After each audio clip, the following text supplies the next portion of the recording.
একটা video viral হয়েছে আপনার, সেখানে দেখতে পাচ্ছি আপনাকে প্রচুর মারধর করছে এবং গালিগালাজ করছে, এবং সেই একটাই কারণ সেখানে আপনি ভিডিও করছেন, কি বলবেন? আমি মোবাইলটা ভিডিও ছবি করেছি, ছবিটা না, মোবাইল সম্বন্ধে আমার অভিজ্ঞতাই নেই ধরুন। হ্যাঁ, তো আমি উনি আমার কার সাথে কথা বলছিল জানি না, আমার মোবাইল দিয়ে দেখে আমাকে বলছে কী করছেন এই করে টার্চার করতে লাগলো। তা আমার মোবাইলটা কেড়ে নিলো, কেড়ে কাচাড় মেরে দিল। আমি কী হয়েছে ম্যাডাম বলুন? বললে ভিডিও করছো, ভিডিও করলে তো আপনাকে বলতাম, ঠিক আছে, আর ভিডিও করলে তো আপনার ফেস প্রচুর করতাম, হ্যাঁ পুরোটাই, আপনাকে তো আমি ডাইরেক্ট দেখতে পাচ্ছি, আপনার ভিডিও করে আমি করবো কি, ঠিক আছে।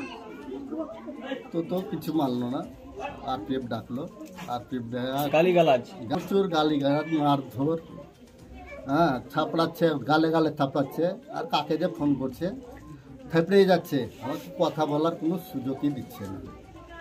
তারপর কি হলো? তারপর ও বললো যে চল থানাতে নিয়ে যাবো আরপিএফকে। ফোন করলো, ফোন করে তো কথা বলছে, কার সাথে কথা বলছে, ভাষা তো বিশ্রী ভাষা। এখন আসুন এখানে আসুন, হ্যাঁ এরকম করছে। জিআরপি অফিসে ফোন করে ডাকলো, জিআরপি এলো, গেলাম। আমি চলুন না, আমি কিছু করেছি, চলুন আমি হয়তো, তো ওইখানে বললো জিআরপির এত রিকোয়েস্ট করলো, তবুও কেউ মানে জিআরপিদেরও রিকোয়েস্ট শুনছেন, হ্যাঁ বলছে আমি একে উঠাতে চাই। কটার সময় আসলেন বাড়ি? আমি রাত ওই 10টার আগে হয়তো ঢুকেছি, 10টার পরে। কি চাইছেন এই রাজ্যে? এইভাবে রাজ্য সরকার কি ভিডিও দেখতে পাচ্ছেন, এবং আপনার ভিডিও ট্যাগ করে ছেড়েছেন শুভেন্দু, রাজ্য বিরোধী দলের নেতা শুভেন্দু অধিকারী, এবং তিনি মেয়েটাকে বাহবা দিয়েছেন, কি বলবেন? ওখানে আমি মানে দেখুন, আমার পাশে যারা ছিল, আমার তো মানে দাড়িটাই হয়ে গিয়ে সমস্যা, আমি এমন কিছু করিনি, এই দাড়িটাই হয়ে গেল মূল কারণ। মানে আপনি মুসলিম? আপনার নাম? আমার নাম মাফিকুল ইসলাম। বাড়ি তোফাপুর। গত 5 তারিখে আমি আমার বাবার সাথে সকালবেলায় বেরিয়ে যাই, মালদা যাওয়ার রওনা দিই। দিয়ে এবার আমার বাবা আমাকে ট্রেনে তুলিয়ে দেয়, তো আমি একাই ছিলাম তখন।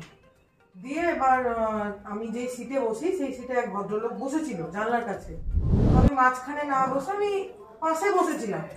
তো এবার অনেক মহিলা এসে বলছে একটু সরে বসুন, আমি তখন বলেছিলাম যে আপনারাই ঢুকে বসুন, আমি ঢুকে বসবো না। তো দিয়ে তারপর ফারাক্কায় ওই ব্যক্তিটা উঠে, দিয়ে এক ব্যক্তি উঠার পর মাঝখানে বসতে চাইলো।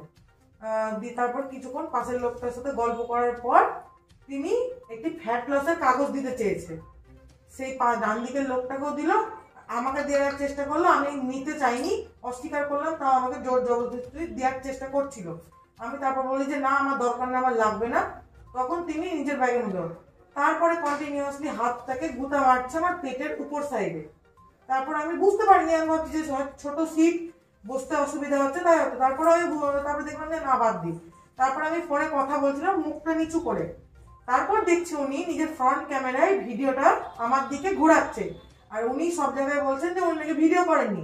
উনি যখন ফোনটা চালাতেই পারেন না, তাহলে উনি তাহলে ফোনটা কেন খুলেছিলেন, আর ভিডিওটাই বা কেন নিজের কাছে ছিল? তো এরকম করে কি ফোনটা ঘুরে যেতে পারে? ফোনটা এরকম তো হয় না।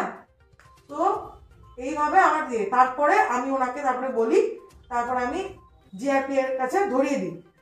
এরপর তারপর আমি শুনতে পাই যে আমার এরকম ভিডিও করা হয়েছে, এবং জিআরপি তাকে রাত 10টার দিকে আবার যেরকম ছেড়ে দেয়, এবং আমাকে প্রচন্ড পরিমাণে হুমকি, মেসেজ, আমার নিজস্ব ছবি নিয়ে মানে পোস্ট করা হচ্ছে। তো আমার এটা তো ঠিক লাগছে না, আর যেটা সত্যি সেটা সত্যি, আর আমার কাছে একদম প্রমাণ সহ আছে।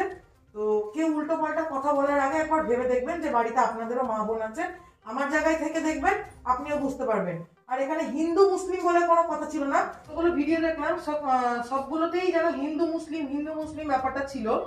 আমি যত মানে আমার মানে প্রাইভেট টিউশন এবং খেলাধুলো সব কিছু আমি হিন্দু মুসলিমদের সাথে উঠা বসা করেছি, তাদের বাড়িতে থাকা খাওয়া পড়া, ইভেন আমার আমি যার সাথে এখন থাকি সেও মুসলিম একজন। আমি এই জিনিসটাতে আমি ধর্ম বা কোনো কিছুই দেখবো না।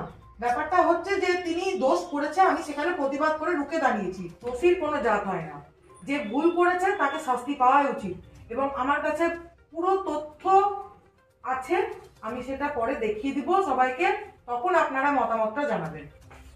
ওখানে যদি আমার কোনো নিজস্ব পরিচিত ব্যক্তিও থাকতো বা আমার কেউ আত্মীয় স্বজন থাকতো, সেও যদি এই কাজটা করতো, তো আমিও তার সাথে এটাই করতাম। আর আমি যেহেতু একা ছিলাম, তাই নিজের লড়াই নিজেই লড়তে হবে। আমি কারো সাপোর্ট নিতে চাই না, তাই নিজের লড়াইটা আমি নিজেই নিয়ে নিয়েছি। যে আমরা মেয়েরা একদমই সেফ নেই, ওই জন্যই আমি এই কাজটা করতে বাধ্য হয়েছি। এবং সবাই আইনের কথা বলছেন, আইনকে তো আমি আর সবসময় আমি নিজের হাতের কাছে চুটকি মারলেই তো পেয়ে যাবো না, তাই আমি সেই জায়গাটাই ওইটা করতে বাধ্য হয়েছিলাম। এবং বৃদ্ধ মানুষটির কাজ, তাকে যে বাবা তুল্য সম্মানে জানানো হচ্ছে, তাহলে সে নিশ্চয় বাবা তুল্য হলে সেই কাজটি তিনি করতেন না, তাই না? তিনি একজন ডাক্তারের পরিচয় দিচ্ছেন, তাহলে যখন তিনি ডাক্তার হচ্ছেন, তাহলে তিনি কেন ফোন চালাতে পারেন না? আর তিনি তো নিজের ভিডিওতে রিপোর্টারদেরকে দিয়ে বলাচ্ছে যে তিনি নাকি ফোন বের করেনি, ফোন চালায়নি। এবার হাতটুকু দেখা গেছে, আমার গোটা মুখটা দেখা গেছে। এখন এআই এর যুগে মানুষ কত দিকে কত রকম ভিডিও বানিয়ে ছাড়ছে, এইটা কে দায় নিবে? এটা ধর্মটাকেই তিনি আগে রাখতে চাইছেন, কিন্তু এখানে ধর্ম, ওর দাড়ি, এসব নিয়ে কোনো, আমি এগুলো সাইডে রাখলাম। ব্যাপারটা হচ্ছে উনি দোষ করেছে এবং আমি সেটার বিরুদ্ধে গিয়েছি, তো সেটা কি আমার ভুল? এবং তিনি আমার কানের পাশে এত বাজে বাজে কথা বলছে, একবার বাথরুমে যাওয়ার জন্য প্রস্তাব দিয়েছে। আমি কেন? তার তো আমার থেকে 3 ডবল বেশি বয়স। তার এগুলো বাবা তুল্য যারা তুলনা করছেন যে বাবার বয়সী লোককে ধরে মেরেছেন, তো এটা কি ঠিক? তিনি তো আমার থেকে অনেক বয়সে বড়, তো বাবার মতন লোকরা কি এইসব কাজ করতে পারে? এবং হাত দিয়ে যেভাবে আমাকে গোতা মারা হয়েছে, সেটা আমি প্রথমে বুঝতে পারিনি, পরবর্তীকালে বুঝতে পেরে। আর আমার কাছে প্রথম কথা হচ্ছে, আমার কাছে প্রুফ আছে, আপনারা কেন না জেনে শুনে বলছেন? আমাকে তো খুবই মুখ খারাপ, গালিগালাজ এবং প্রচন্ড ভাবে মেসেজ করে অত্যাচার করা হয়েছে। এবং কোনো একটা মিডিয়া থেকে রাত 11:30 12টার দিকে আমাকে ফোন করা হয়েছে, তো আমি তার সাথে কথা বলতে একদমই রাজি হই। আমার মতন যেন আরো অন্যান্য মেয়ে যাতে এরকম না হয়, তাই আমি এই ডিসিশনটা নিতে বাধ্য হয়েছিলাম। এই যে ভিডিও করেছে, এই যে 30 মিনিটের ভিডিও,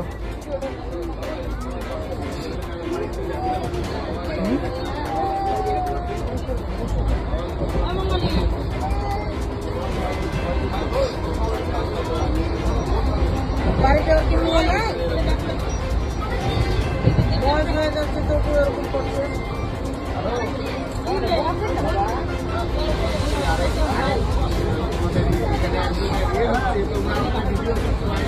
ব্যুরো রিপোর্ট, আলোক শিখা নিউজ গ্রুপ।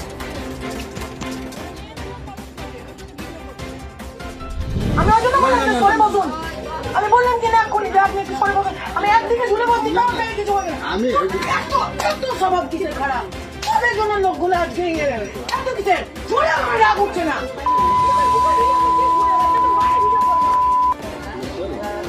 আমাকে উৎখারে পড়েছিস,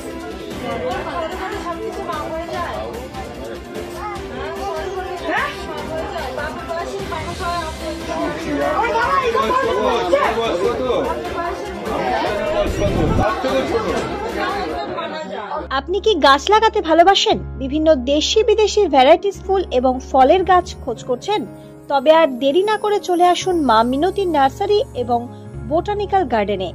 পরিচালনায় সুমনা নাথ। আমাদের ঠিকানা কমল কুমারী দেবী মডেল স্কুল মোড়, রঘুনাথগঞ্জ, মুর্শিদাবাদ।